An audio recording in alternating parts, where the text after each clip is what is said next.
Did you know Postsale can import orders and shipment details from a file? Orders from any order source can be imported into Postsale from a comma-separated file or spreadsheet. And you can include shipment details like the carrier, service, weight, and dimensions so that labels can be created as soon as orders are imported.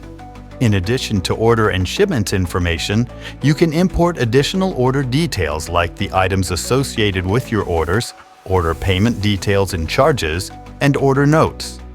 By setting up a CSV store that tells Postsale what information to import, you're able to import new orders and shipment information or update existing orders and shipments anytime.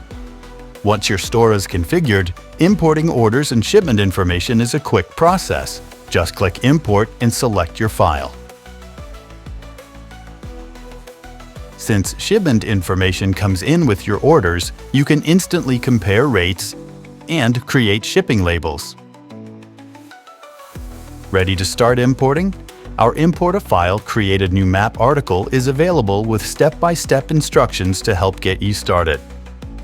Want more Postsale quick tips? Be sure to subscribe to the Postsale YouTube channel and to check out the Postsale blog.